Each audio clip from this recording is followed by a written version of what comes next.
setelah menikah sempat beberapa terjadi KDRT juga, sempat dipukul, ditendang segala macam. Kakak kena luka bakar 27%. Aku mikir mungkin 27% nggak berat lah ya. Pas aku ke rumah sakit emang ternyata separah itu. Dada ke atas, tangan tuh luka bakar semua hangus. Pelaku beli bensinnya disiapin, terus kakak pulang disiram langsung dibakar. Kok bisa ada seorang manusia setega itu sama istrinya?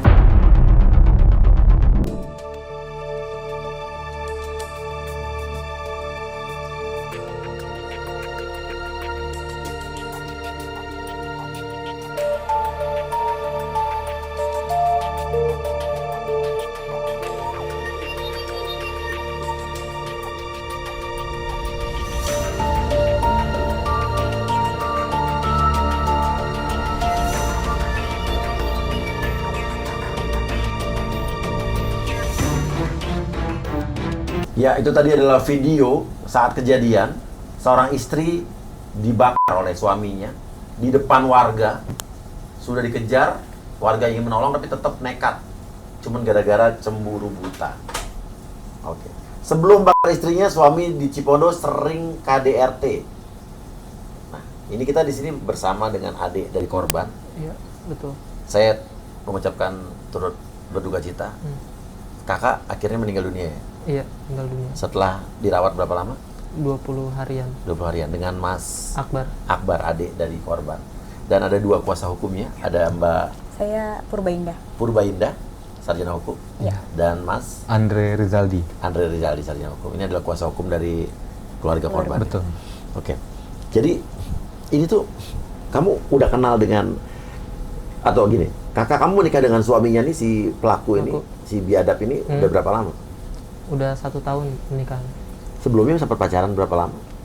Pacaran Lama, mungkin baru sih berapa bulan gitu. Oke. Terus menikah. Kamu sempat melihat tabiat buruk atau mungkin pertanda dari orang ini emang sifatnya kasar kayak begitu bagaimana? Awalnya sebelum menikah nggak kelihatan tuh sifat-sifat buruk, kayak suka main tangan segala Yeah. macamnya tuh nggak kelihatan. Tapi setelah menikah sempat beberapa terjadi KDRT juga. Oke. Kakak kamu mengadu apa gimana? Kakak ngadu ke keluarga. Bilang gimana katanya? Iya, sempat dipukul, ditendang segala macam. Oke. Sempat dilaporin ke polisi nggak? Sempat mau dilaporkan ke polsek di daerah Bogor tuh, sempat dilaporkan, tapi pas nyampe sana karena itu jam istirahat, jadi disarankan agar nanti siang kesana lagi gitu. Tapi pas sudah kan pulang dulu tuh ya. Nah, pas pulang udah nggak boleh keluar sama pelaku, kakak saya. Oke. Ini sebelum kita lanjutkan, inilah pentingnya bagaimana KDRT yang terjadi di dalam rumah tangga itu harus dilaporkan. Betul. Karena banyak sekali kasus-kasus kurang. Kalau ini oke, ini belum sempat lapor polisi ya. Tapi banyak kasus-kasus yang sudah dilaporkan ke polisi. Ya polisi menganggap ini kasus yang biasa. Kadang-kadang disuruh ya dipikir-pikir dan segala macam. Ingat, ada beberapa kasus KDRT yang berakibat berujung kematian. Yang ini dibiarkan. Ingat kasus yang di Lebak Bulus kemarin ada yang dibakar juga. Berawal dari KDRT. Sering terjadi tapi orang sekitar merasa bahwa aduh ini bukan urusan rumah tangga gue deh, akhirnya nggak mau ikut campur. Gitu kan. Tapi akhirnya terjadi seperti itu. Ada lagi waktu beberapa bulan lalu kasus yang anak-anaknya meninggal dibunuh oleh ayahnya, yang berawal dari KDRT, istrinya saat itu di rumah sakit. Ya. Dan saya banyak sekali menerima laporan-laporan yang orang mengalami kasus KDRT, lapor ke polisi, akhirnya mengecewakan. Iya kan? Tapi alhamdulillah banyak kasus-kasus KDRT yang kita kawal, yang akhirnya suaminya bisa masuk penjara. Tapi kan nggak mesti viral dulu baru bisa begitu kan? Nah ini salah satu contoh lagi. KDRT yang akhirnya berakibat kematian dan tragis. Betul. Oke, kita lanjutkan ya.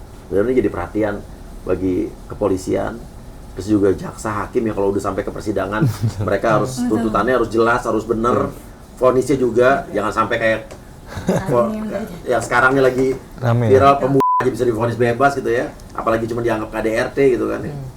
Dan juga PPA, Kementerian PPA juga harus lebih tanggap lagi. Komnas HAM, Komnas Perlindungan Wanita dan Anak juga harus cuma jangan sekedar memberi rekomendasi saja, tapi harus lebih lebih move lagi gitu kan, Ya. lebih aktif lagi. Oke.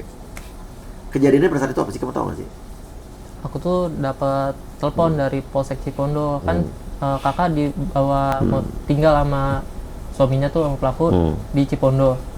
Aku dapat telepon dari Polsek Cipondo karena aku tinggal di Parung Bogor. Nah, aku dapat telepon jam 11 malam dari Polsek Cipondo suruh datang ke Polsek terkait kakak, tapi nggak dijelasin tuh di teleponnya kenapa-kenapanya. Nah, aku berangkat ke sana sama adek masih SMA, berdua ke sana dari Parung Bogor ke Tangerang mungkin sejaman lah ya. Terus nyampe sana dikasih tahu kakak kena luka bakar 27%. Nah, aku mikir mungkin 27% nggak berat lah ya.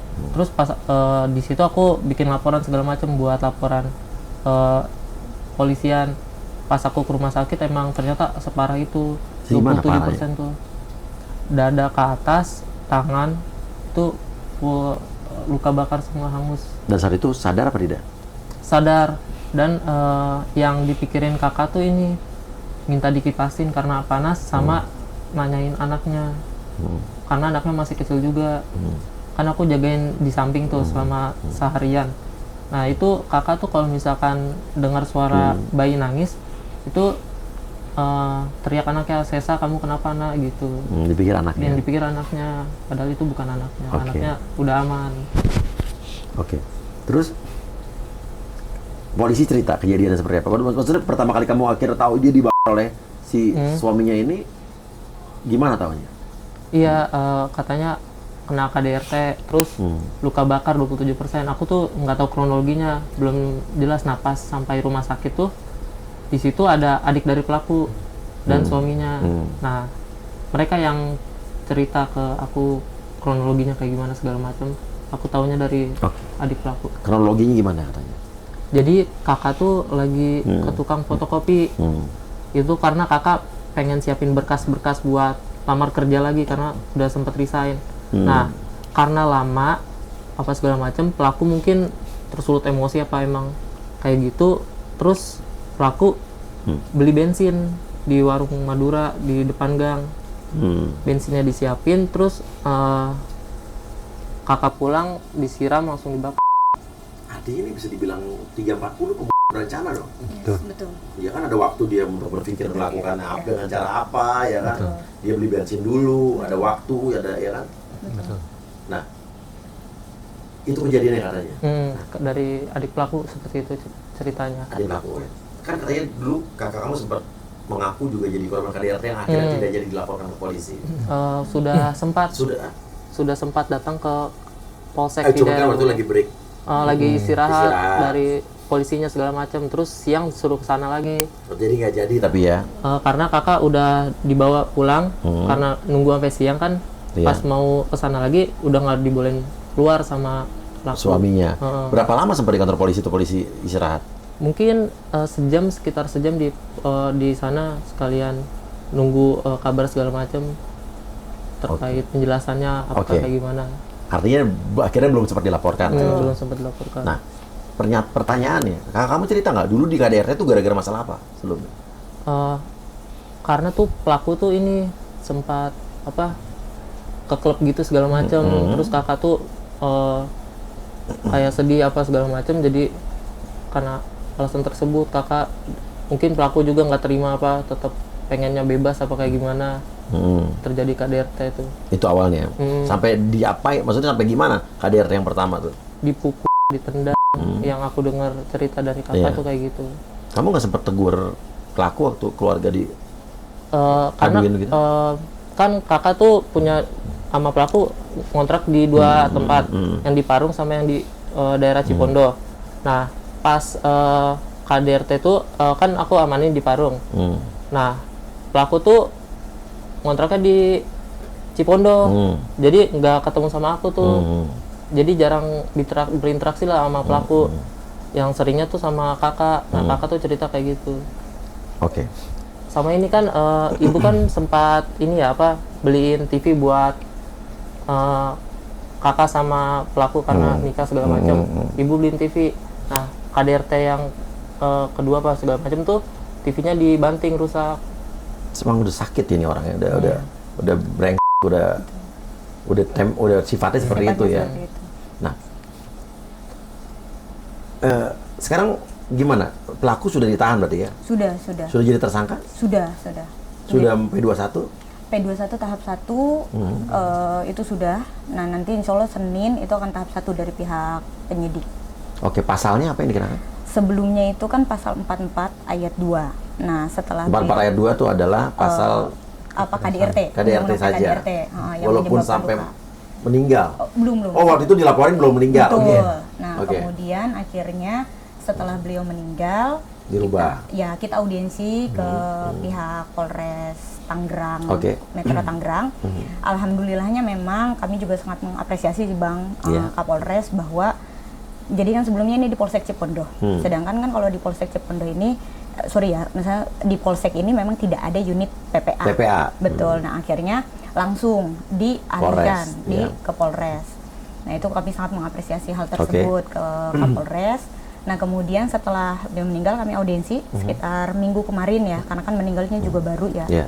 Nah, kemudian kita minta untuk bisa dikembangkan, didalami ke 340. Pembunuhan berencana. Yes. Alhamdulillahnya Kapolres, Kasat Reskrim, Bukanit juga merespon hal tersebut dan akhirnya merubah pasal tersebut. Kita apresiasi ke kepolisian, ke siapapun institusi di negara ini kalau kerjanya benar, kita apresiasi.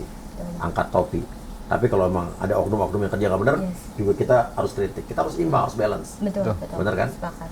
Dan ini semangat buat teman-teman dari Kapolres, Kanit, Kasat. Iya. Kasat Sama Reskrim berarti? Bukanit, ya, Apa, Kasat PPA? Reskrim.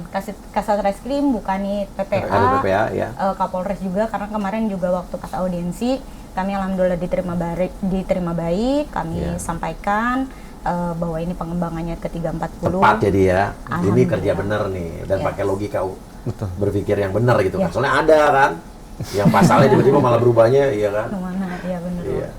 Dan ada juga nih yang hakim vonis bebas pembunuh kan. Betul. Masih ngaco dulu. Dan intinya sekarang sudah dengan pasal 340. Iya, Betul. betul. Oke. Dan lagi P21 tahap 1. Betul. Ya, hari Senin. Hari Hari Senin di Senin. Makassar, ya. Artinya untuk 340 ancaman hukumannya adalah Hukuman mati, mati, seumur hidup, dan maksimal 20 tahun 20 penjara. tahun penjara ya. Oke, mudah-mudahan salah satu di antara itu ya. Ya, Iya. mudah-mudahan itu konsisten sampai akhir putusan. Iya, tidak ada yang masuk angin di tengah-tengah. Betul. Iya kan? Jaksa penuntut umum harus maksimal mungkin. Kalau jaksanya benar, hakimnya juga harus benar. Jangan kayak kasus Ronald Tanur. JPU menetapkan 12 tahun, ya kan? Vonisnya bebas. Logika berpikir macam apa kau, ya kan? Gitu. Nah, itu yang kami khawatirkan, makanya kami mohon juga bantuan kepada para masyarakat Indonesia ya Yeah. untuk bisa mengawal hal ini. Karena yang tadi Om, ini kan sebenarnya termasuk dengan kasus femisida ya. Iya. Kasus femisida itu kekerasan terhadap perempuan yang mengakibatkan keekstriman seperti ini. Iya. Nah, ini kan terjadi saat ini banyak ya peristiwa itu. Banyak sekali, banyak sekali. Yes. Nah, kami tidak ingin ini, alhamdulillah sekali lagi kami juga sangat mengapresiasi kepada pihak kepolisian. Ini sudah tepat, jadi nanti di kejaksaan, di pengadilan kami mohon gitu ya, agar ini sesuai gitu, hukumannya sesuai dengan pasal 340, unsur-unsurnya tetap bisa masuk sesuai yang sudah dikumpulkan oleh teman-teman penyidik. Betul, dan kita juga menghimbau kepada kepolisian, unit PPA dimanapun ya, untuk orang-orang yang melapor KDRT tolong disikapi dan diproses dengan baik sebaik-baiknya, ya kan? Karena banyak yang akhirnya mental kasus seperti ini, dan buat orang-orang juga yang melapor dan mereka nggak punya uang juga harus dilayani. Tapi saya juga di satu sisi juga kecewa banyak. Kita udah kawal ada kasus-kasus KDRT yang akhirnya tadinya tidak mungkin suaminya masuk penjara, akhirnya masuk penjara. Ya. Ujung-ujungnya damai. Karena istrinya dapat duit, Enggak. damai. Kitanya kan jadi gigit jari ya kan. Habis itu gue jadi mikir lagi gitu kan. Jadi kita milih-milih nih nolongin orang juga. Bener nggak sih? Betul. Karena banyak kasus-kasus begitu. Nanti ujung-ujungnya luluh. Ya. Ya. Terus terjadi lagi. Betul. Oke, dan tapi salut sekali lagi buat Polres Metro Tangerang ya. Oke lah. Jaksanya, hakimnya juga harus ikut benar. Karena kita kawal terus. Betul. Dan apa yang kamu rasakan keluarga? Masih sedih saya tahu. Kesel, dendam, benci atau apa? Lebih kemana? Iya, sedih sama dendam ya, karena Iya. kok bisa ada seorang manusia setega itu sama istrinya. Ya udah kayak binatang kelakuannya. Lebih parah dari binatang, binatang aja masih Menyayangi. Masih menyayangi. menyayangi. Iya. Iya. Saudara-saudara juga pengen semaksimal mungkin hukuman yang bisa diterima oleh pelaku. Kayak gitu. Dari pihak keluarga pelaku ada pendekatan atau mungkin Enggak ada. Pihak pelaku, keluarga pelaku tuh kemarin tuh cuma ini ngasih peralatan barang-barang lewat ekspedisi, diantarkan ke Parung Bogor. barang-barang apa? Barang-barang kakak, pakaian segala macem. Barang-barang yang tertinggal di rumah sebelumnya. Oh, di rumah sebelumnya. Itu aja. Itu aja, nggak ada pendekatan segala macam, nggak ada. Tidak ada sama sekali. Dari orang tuanya juga mungkin tidak ada. Orang tua dari pelaku kayaknya udah sepuh juga ya, udah lumayan ini juga, jadi Iya. nggak bisa Ya bantu banyak. kasihan si orang tuanya punya anak seperti itu ya. Oke.